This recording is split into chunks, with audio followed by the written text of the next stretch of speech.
Ya ira lafee ira oduun teessan addunyaa walgahuutti jira.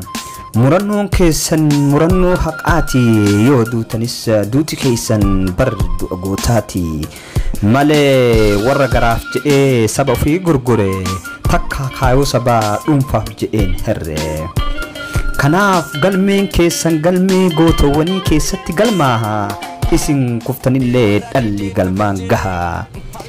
Gaafa namaaf rabbi abdattee gara biyyaa galtu akka rabbii malee akki namaan taatu.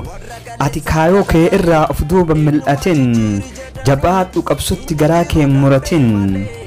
Cabni kee caba koo duuti koo du'a koo beelli kee beela koo. Kaayooteen natti akka dheebuu bilisummaa xurreeteen natti akka faajii walabummaa. Ati tokko duutu ani kumaan sii du'a dhugaa narraa qabdaa waan taate siif taha. Oromoon hundumtuu dammaqaa ol ka'a. Ani haa beelahu garaachi kee nyaatamee kabajni si hin malu sun sirraa mulqamee. Lakki kana jettee hamileen caphin abbootii garaatiin si murame dabni. Malee Oromoon guututti siif kufee kufaa jira. Qaamaan ala malee sammuun hidhaa jira. Oromoon hundi hanga hidhamutti, Oromoon hundi hanga dhumatutti. Kaayoon keessan galma geette maleen haftu hanga isin baatanitti ijjiteen raftu. Warri nyaanyaa qoonqoo irraa jecha uf gattan daandii sirrii dhiiftanii uf balleessitan. Warri qalbii fi ija cufattan dhagaa siidaa ta'uun saba keessan miitan. Turte malee dhumanuma salphattan. Dhugaa isin fakkaachuu malaa karaan kuni har'ata malee boruuf hin saalfattanii. Deebi'aa kootaa gara saba keessanii. Gaafa obboloon koo ajjeefamu arguu irra, gaafa obboleettiin too gudeedamtu arguu irra jedheetiin falmadhee du'a koo filadhe. Heyyaadin saba koo kanaaf garaa koo hidhe. Jedhanii dhaamatanii mana dukkanaa keessaa haqa qabnaa haqattuu nu baasa achi keessaa. Har'aa miti hiree kana ka murteeffanne hanga sabni keenya kabaja argatutti, hanga abbaan biyyummaa mirkanaahutti, hanga duuti Oromoo irraa dhaabbatutti. Duubatti hin deebinu kun isa dhumaati jedhanii dhaamatan. Jirra jedheen kaa Oromoon bal'aalleen xiqqoo mufanneellee tarsiimoo dhabnulleen isaaf jennee abdii murrenulleen isin duuba jirraa qarannee ulee itti cabsuuf jirra nutis laallee fule. Osoo ofii kee qofaaf mataa kee qofaaf yaadde addunyaarra naannoftee deemtaa akka barbaadde. Kasiif tolu uffattee kasiif sifaa'u nyaatta.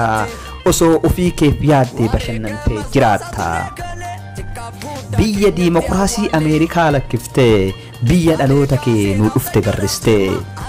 Maanuma abdattee dhufte yemmuu isin jedhani ummata koo Oromoo abdadhe jetteeni. Ummanni koo Oromoon anaaf qaaliidha jettee hawaasa si guddiseef quuqama kee dubbatte. Garuu inni ati abdatte sun sabni akka galaanaa ulmaa kee kaleessa san maaliif dagate baranaa. Inni ati isaaf jecha hirriba malee bultee haadha manaaf ilma kee isaaf jecha dagatte.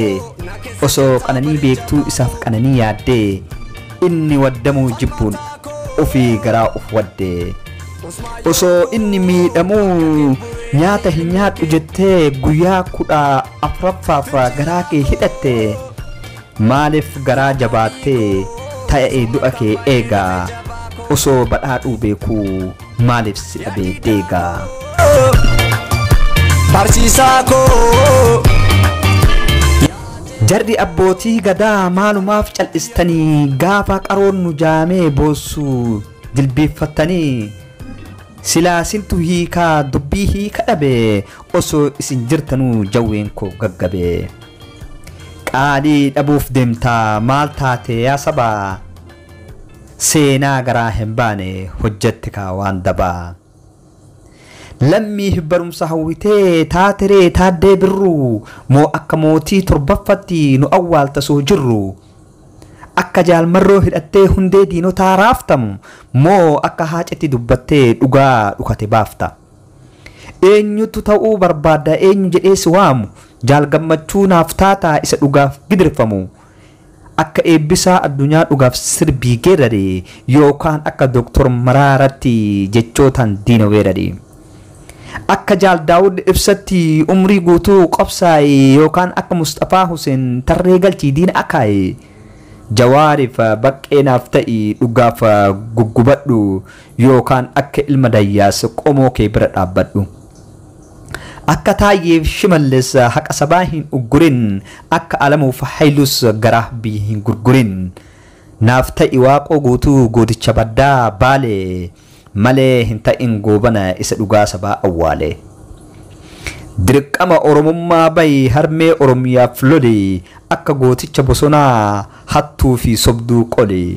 malee hin ta'in kaahadaraa dabeeroo garaaf jiraatu oolee buleetiin si gaafata beeki seenaa rilmi nyaatu